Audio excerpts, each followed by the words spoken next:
Hi everyone, welcome to week 3. We're going to be talking about biological psychology. This chapter is pretty hefty. I'm not going to sugarcoat that. We have quite a bit of ground to cover. I'm going to do my very best to keep things as streamlined and simple and clear as possible without losing any important information.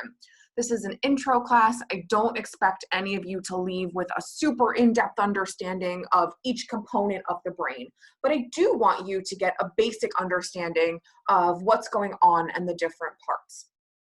So if you have any questions or if anything is unclear, please contact me. We can talk more in depth about the different parts.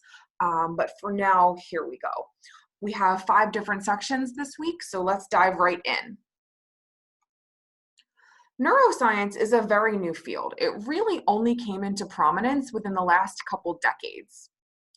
During that time, neuroscientists have made massive strides in understanding how our brain works.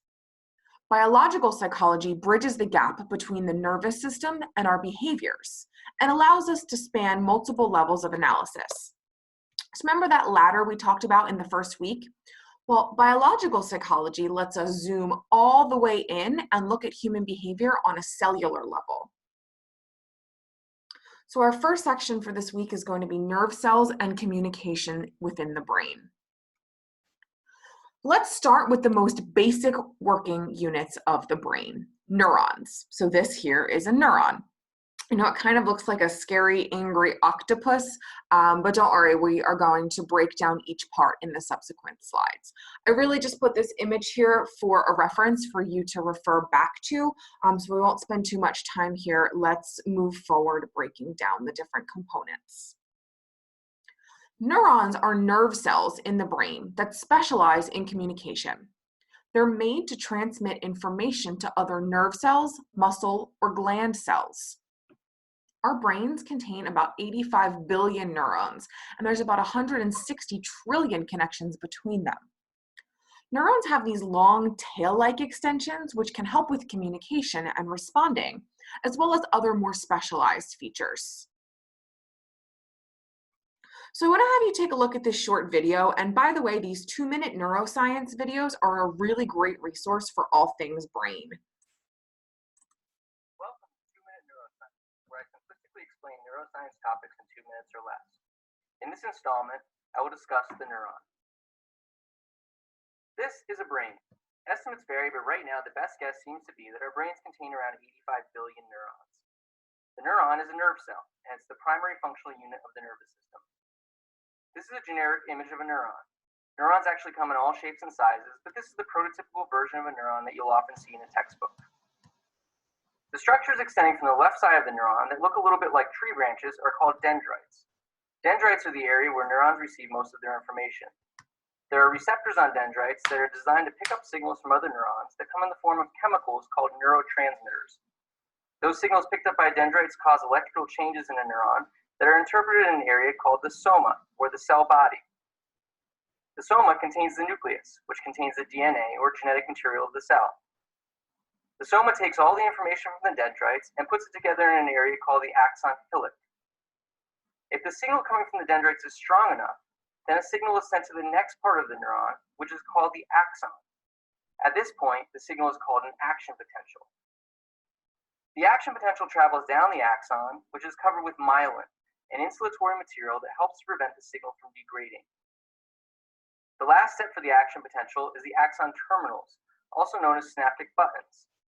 When the signal reaches the axon terminals, it can cause the release of neurotransmitter. These purple structures represent the dendrites of another neuron. When a neurotransmitter is released from axon terminals, it interacts with receptors on the dendrites of the next neuron, and then the process repeats with the next neuron.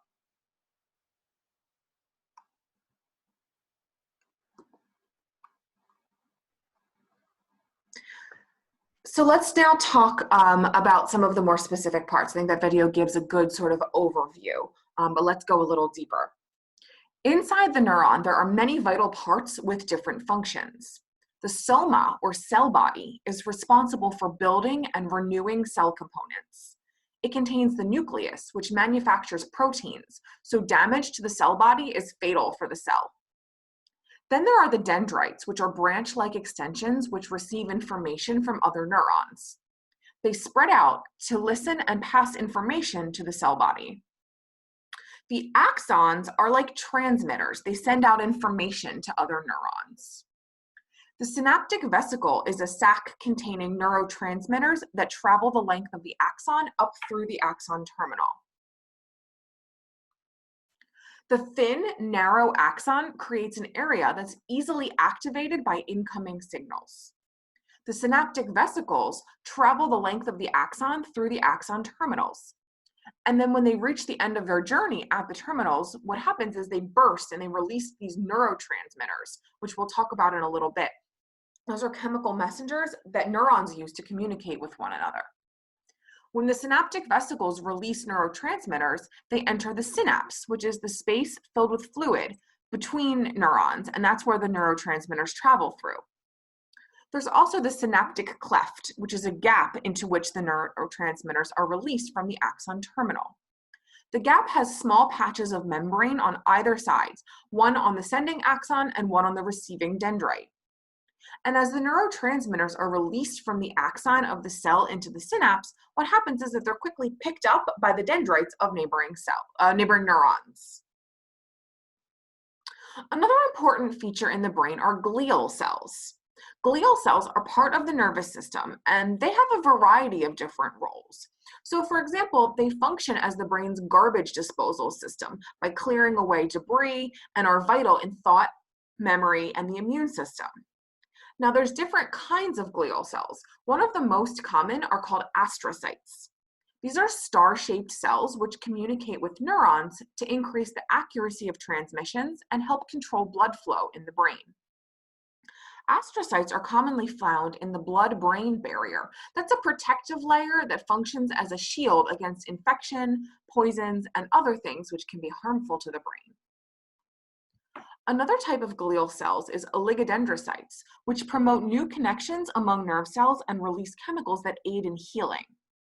This cell provides myelin sheath around the axon, with gaps all along the axon. These are called nodes, which help the neuron conduct electricity more efficiently. The myelin sheath is really important in transmitting signals. What it does is helps by increasing the speed of that signal transmission. Neurons respond to neurotransmitters by generating electrical activity. Now, scientists learned about this by using electrodes or devices which measure electrical neural activity to measure the potential differences of electrical charge inside and outside the neuron. The basis of all electrical responses in neurons depends on an uneven distribution in charge particles across the membrane surrounding the neuron. In other words, the inside and the outside of the neuron have different electrical charges. Some of the particles are positively charged while others are negatively charged. When there are no neurotransmitters acting on a neuron, the membrane is at what's called the resting potential. Here at the resting potential, the neuron isn't really doing anything. It's just sort of resting, hence the name. There are more negative particles inside the neuron than outside. What happens is while it's at rest, both positive and negative ions are flowing back and forth in and out of the membrane. When electrical activity inside the neuron reaches a high enough level relative to the outside or threshold, an electrical impulse gets triggered, and this is called an action potential. Action potentials are the language of neurons. They're how neurons communicate with one another. And what they are is these abrupt waves of electric discharge that are triggered by a change in charge inside the axon. When this change happens, the neuron fires. And it fires sort of like a gun, so it's an all or nothing response. Either it fires or it doesn't. There's not really an in-between. Action potentials originate near the cell body and travel down the axon to the axon terminal, triggering neurotransmitter release. During an action potential, positively charged particles flow rapidly in and then out of the axon, causing a sudden spike in positive charge, which then just as suddenly abates. The end result is that the inside charge ends up at a slightly more negative level than where it was to begin with. Neurons fire very rapidly, from about 100 to 1,000 times per second, so let that sink in. But it's not constant. Each action potential is followed by an absolute refractory period. That's just a fancy way of saying that it's a recharge. During this period, another action potential can't occur. You can kind of think of this as the time it takes to reload a gun. So after you shoot the gun, until the gun is reloaded, it can't be shot again. Here are two visual representations of an action potential. Now, these images are showing the same thing, just in different ways. So let's take a look at the picture on the left. At first, we see the neuron is at its resting potential. That's that flat line. Then there's a sudden increase, that's number 2 on the chart, and then a very sudden rapid decrease, which is number 3, of positive ions. So if you take a look at point 3, you should notice that the charge ends up dropping down lower than where it was to begin with. This is known as hyperpolarization. After an action potential occurs, so the cell ends up being slightly less negatively charged than it was originally. Then eventually it returns to resting potential, which is that flat line. The second photo shows the positive and negative particles. So on the top left, you can see the neuron at rest. There's an even number of positive and negative ions inside and outside. When a neuron is at rest, there's positive and negative ions on both sides of the membrane. So you can see on the inside and on the outside, there's both the orange and the purple charges. Then in the second 2 images, what you see is the positively charged particles rapidly entering and then leaving the neuron. The sudden shifts in change produce a release of electrical activity. That's the action potential. So when the charge reaches the axon terminal, what happens is it triggers the release of the neurotransmitters. Let's take a look at another video. This does a good job of explaining action potentials. What if everything you did, thought, and felt could be communicated by pushing a button? It'd be like using the world's simplest app, one that just sends out a little ping, always at the same volume and length, to communicate everything from "it sure is cold in here" to "I love churros" to "boy, I sure would like to breathe sometime soon." Well, that is actually exactly how your neurons send all the impulses responsible for every one of your actions, thoughts, and emotions. When a neuron is stimulated enough, it fires an electrical impulse that zips down its axon to its neighboring neurons. But they've only got one signal that they can send, and it only transmits at one uniform strength and speed. What they can vary is the frequency or number of pulses. Like this is distinct from this. Your brain can translate these signals, reading them like binary code, organizing them by location, sensation, magnitude, and importance, so that you know the difference between "turn up the thermostat" and "oh my gosh, I'm on fire." That buzz, that nerve impulse, is called the action potential. It's one of the most fundamental aspects of anatomy and physiology, and really life in general. It's happening inside of you right now, and we want to make sure that you understand what all that buzz is about.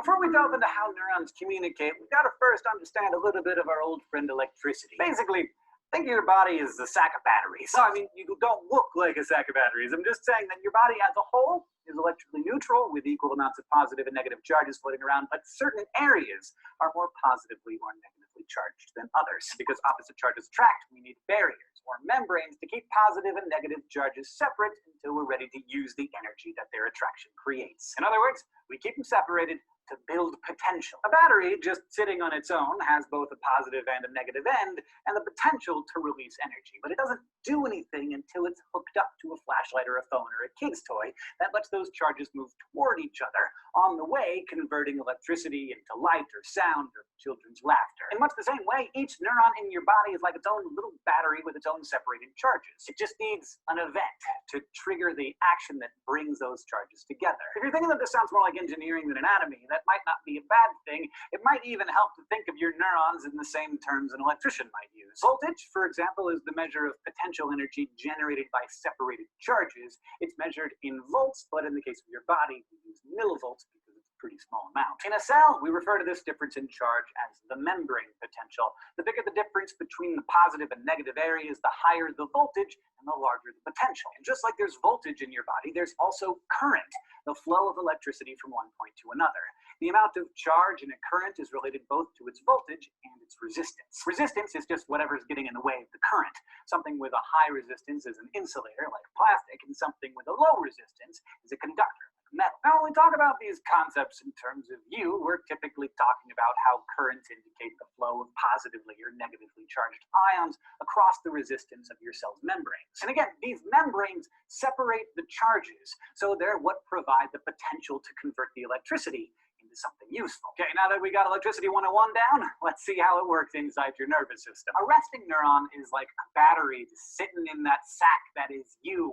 When it's just sitting there, it's more negative on the inside of the cell relative to the extracellular space around it. The difference is known as the neuron's resting membrane potential, and it sits at around -70 millivolts. Where do those charges come from? Outside of a resting neuron, there's a bunch of positive sodium ions floating around, just lingering outside the membrane. Inside, the neuron holds potassium ions that are positive as well, but they're mingled with bigger negatively charged proteins. And since there are more sodium ions outside than there are potassium ions inside, the cell's interior has an overall negative charge. When a neuron has a negative membrane potential like this, it is said to be polarized. Now, these ions didn't just show up in this arrangement on their own. This is all orchestrated by one of the most important bits of machinery in your nervous system, the sodium-potassium pump. This little protein straddles the membrane of the neuron, and there are tons of them all along the axon. For every 2 potassium ions it pumps into the cell, it pumps out 3 sodium ions. This creates a difference in the concentration of sodium and potassium, and a difference in charges, making it more positive outside the neuron. This difference is an electrochemical gradient, and you probably know enough about biology by now to know that nature hates gradients. It wants to even out all of those inequalities in concentration and in charge to restore balance. But the only way to even out that gradient is for the ions to pass across the membrane. Thankfully, the sodium-potassium pump isn't the only way in or out of the cell. The membrane is also riddled with ion channels, large proteins that can provide safe passage across the membrane when their respective gates are open. And these gates open and close for different reasons depending on their structure and purpose. Most are voltage-gated channels, which open at certain membrane potentials and close at others. For example, sodium channels in your neurons like to open around -55 millivolts. But some others are ligand-gated channels. They only open up when a specific neurotransmitter, like serotonin or a hormone, latches onto it. Then we also have mechanically gated channels, which open in response to physically stretching the membrane. In any case, when the gates do open, ions quickly diffuse across that membrane down their electrochemical gradient, evening out the concentrations and running away from other positively charged ions. This movement of ions is the key to all electrical events in neurons, and thus is the force behind every single thing we think, do, and feel. Of course, not all of your body's electrical responses are the same, and neither are the flows of ions going in and out of your neurons. If only a few channels open and only a bit of sodium enters the cell, that causes just a little change in the membrane potential in a localized part of the cell. This is called a graded potential. But in order to send long-distance signals all the way along an axon, you need a bigger change, one big enough to trigger those voltage-gated channels. That is an action potential. And your best bet for making that happen is to depolarize that resting neuron. I mean, cause a big enough change in its membrane potential that it'll trigger the voltage-gated channels to open. It all starts with your neuron sitting there at resting state. All of the ion channels are closed and the inner voltage is resting at -70 millivolts. And then something happens. Some environmental stimulus occurs, say like a spider brushes up against a tiny hair on your knee, triggering those sodium channels to open, increasing the charge inside the membrane. Now, the stimulus and the resulting change have to be strong enough to cross a threshold for the true action potential to kick in, and that threshold is about -55 millivolts. Remember that number, because this is an all-or-nothing phenomenon. If the stimulus is too weak and the change doesn't hit that level, it's like a false alarm. The neuron just returns to its resting state. So kind of like Doc Brown hitting 1.21 gigawatts in the DeLorean, once it hits that threshold, you're not going to travel in time, but you are going to see some serious action potential. At that threshold, the voltage-gated sodium channels open, and there are tons of these, so all of the positive sodium ions rush in, making the cell massively depolarized. So much so that it actually goes positive, up to about +40 millivolts. This is action potential in action. It's really just a temporary reversal of a membrane potential, a brief depolarization caused by changes in currents. And unlike graded potentials, which are small and localized, an action potential kicks off a biological chain reaction which sends that electrical signal down the axon, because each of your neurons has lots of voltage-gated sodium channels, so when a few in one area open, that local current current is strong enough to change the voltage around them. And that triggers their neighbors, which triggers the voltage around them, so on down the line. As soon as all that's underway, the process of repolarization kicks in. This time the voltage-gated potassium ion channels open up, letting those potassium ions flow out in an attempt to rebalance the charges. If anything, it goes too far at first, and the membrane briefly goes through hyperpolarization. Its voltage drops to negative 75 or so millivolts before all of the gates close and the sodium-potassium pumps take over and bring things back to their resting level. Now, when part of an axon is in the middle of all this and its ion channels are open, it can't respond to any other stimulus, no matter how strong. This is called the refractory period, and it's there to help prevent signals from traveling in both directions down the axon at once. So that is the surprisingly simple app that your nervous system uses to let you experience the world. And because the voltages in this process are always pretty much the same, the initial threshold around negative 55 millivolts and the peak depolarization at 40 millivolts, your neurons only communicate in a single monotone buzz. It doesn't matter if it's a spider on your knee or an elephant, a paper cut or a stab wound. The strength of that action potential is always the same. What does change is the frequency of the buzz. A weak stimulus tends to trigger less frequent action potentials, and that includes if the stimulus is coming from you, like your brain telling your muscles to perform some task. If I need to do something delicate, like pick up an egg, the signal is low frequency. But a more intense signal, like trying to crush a can, increases the frequency of those action potentials to tell your muscles to contract harder, and the message turns into something that you can't ignore. Action potentials also vary by speed or conduction velocity. They're fastest in pathways that govern things like reflexes, for example, but they're slower in places like your glands, guts, and blood vessels. And the factor that affects a neuron's transmission speed the most is whether there's a myelin sheath on its axon. Axons coated in insulating myelin conduct impulses faster than non-myelinated ones, partly because instead of just triggering one channel at a time in a chain reaction, a current can effectively leap from one gap in the myelin to the next. These little gaps are the delightfully named nodes of Ranvier, and this kind of propagation is known as saltatory conduction, from the Latin word for leaping. But what happens when an action potential hits the end of its axon and is ready to do more than leap and jump all the way to another neuron? That you will find out next time. Today, you learned how your body is kind of like a big bag of batteries, and how ion channels in your neurons regulate this electrochemistry to create an action potential from resting state to depolarization to repolarization, and a brief bout of hyperpolarization. Thanks for watching, especially to all of our Sippable subscribers who make Okay, so he talks really fast and went into a little bit more detail than you're required to know. But I think overall that gives you a good picture, albeit with slightly more information, but of what an action potential looks like. And I like the battery analogy. I think that's really helpful.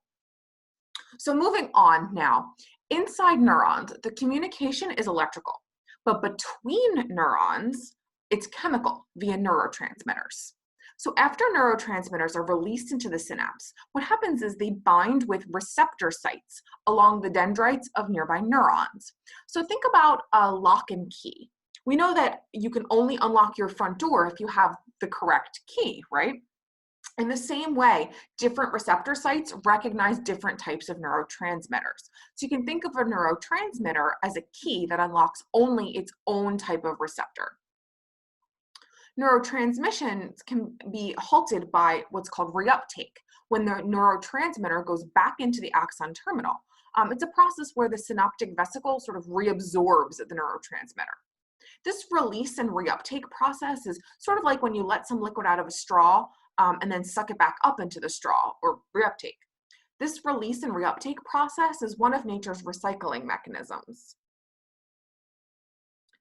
Different neurotransmitters can communicate different messages. Some excite the nervous system and increase its activity, while others inhibit the nervous system and decrease its activity. Each neurotransmitter has a specific role and function in the brain and behavior. Scientists have identified over 100 different neurotransmitters. Don't panic, we are not going to cover all of them. But on the next slide, I do want to talk about some of the more prominent ones.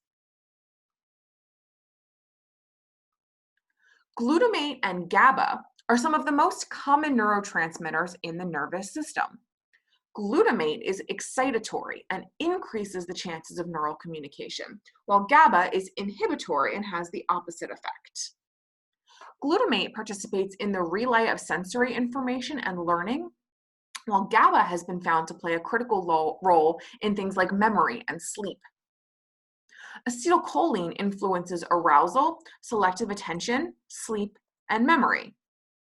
The next three neurotransmitters on the chart, norepinephrine, dopamine, and serotonin, are what's called monoamines. So they only contain one amino acid. That's the building block of proteins. Norepinephrine is involved in things like brain arousal, mood, hunger, and sleep, while dopamine is involved in motor function and reward. Serotonin helps to regulate mood and temperature and has been found to play a really important role in aggression and sleep cycles. Anandamines bind to the same receptors as THC, which is the active ingredient in marijuana, and influence things like eating, memory, motivation, and sleep. And finally, neuropeptides are short strings of amino acids that have specialized functions. So for example, one form of neuropeptides are endorphins, which are associated with pain relief. Some medications are designed to target the production or inhibition of certain neurotransmitters. These are called psychoactive drugs, and they interact with the neurotransmitters to impact things like mood, arousal, or behavior by acting as agonists or antagonists for the neurotransmitters. Agonists increase receptor site activity.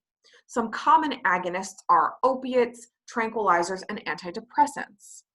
These medications work by allowing the neurotransmitter to remain in the synapse longer than usual. So what that does is it enhances the effect of the neurotransmitter on reception sites. So think about when you want to savor food, you're eating something really delicious, so you might hold it in your mouth a little longer than usual before swallowing to sort of enhance the effect of that taste. It's the same idea. On the other hand, antagonists decrease receptor site activity. Some common antagonists are things like Botox or medication for schizophrenia. Unlike agonists, antagonists make the receptor sites less receptive to neurotransmitters. They sort of fake out the receptor site by pretending to fit. So think about a key that almost fits into a certain lock. Maybe it goes mostly in, but it doesn't quite turn. But while that fake key is shoved in the lock, there's not room for you to insert the real key. So it blocks it.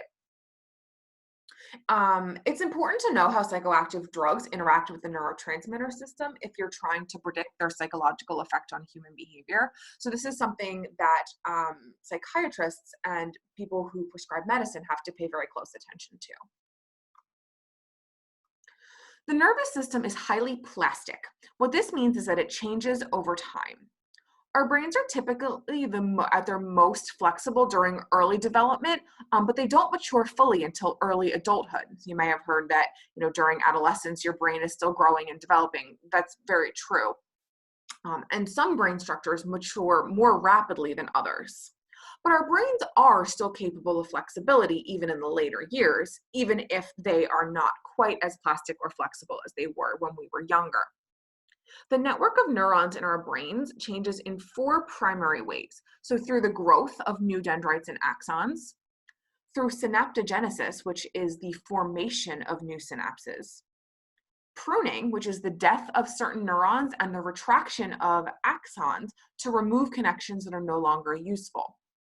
Pruning is probably the most surprising change in brain development.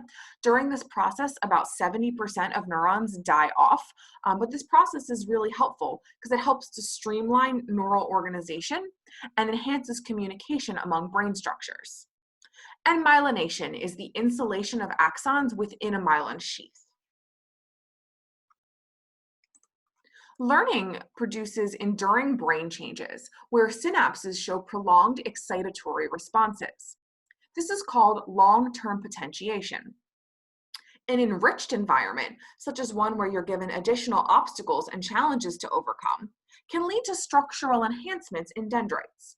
So in other words, challenging ourselves actually changes the connections in our brain. It strengthens the existing connections and results in more prolonged responses between neurons. But it works the opposite way too. So think about things like brain injury and illness. They can have a serious impact on neural plasticity. Neurons have a limited ability to recover from these kinds of adverse events. The human brain and spinal cord are especially limited in their ability to regenerate after injury. Sometimes other brain regions can take over for an injured area. So imagine a hockey team. If the goalie gets injured, you don't want to leave the goal undefended. So another player might step in and cover for them and perform their role, even if they're not actually trained as a goalie. Another example is somebody who learns to read Braille after losing their eyesight. So sort of compensating for the injured area. Neurogenesis, or the creation of new neurons, can occur during adulthood, although, as I said, plasticity in adults decreases markedly. This can occur even on a small scale, so think of that expression, it's hard to teach an old dog new tricks. Adults have more difficulty learning new things than kids or teens. For example, learning languages gets increasingly difficult as you age. Or do you ever try to explain something to your grandma? I remember back when the quarantine started during the COVID pandemic, trying to explain to my grandma how to use Zoom so she could join into a call. Whereas my cousins and even my parents and aunts and uncles were able to pick it up pretty quickly, grandma really struggled and had a hard time trying to learn these new skills. Scientists are really interested in finding new ways around these barriers. So there's some treatments that enable patients and even some animals to recover sensory and motor functioning to some degree. You hear quite a bit about brain training and those lumen modules. Whether or not they actually work is still up in the air. But it does represent one area that researchers are really interested in. One particularly promising avenue of research into increasing neuroplasticity is through stem cell research, which may someday encourage plasticity, particularly after injury or degeneration. Having a greater understanding of plasticity may also enable scientists to partially reverse or prevent general degeneration, like that which occurs with Alzheimer's or Parkinson's disease. Now, there's some controversy surrounding the use of stem cells. Some people may argue that the tiny balls of cells are an early form of human life. That gets us into some murky waters where we have to confront the question of just because science can doesn't mean that it should. That debate goes beyond the realm of this class, but regardless, stem cells do represent one of the more promising avenues in treating some of the more common and devastating degenerative diseases. So that's it for this section. Up next, we're going to talk about the central and peripheral nervous system.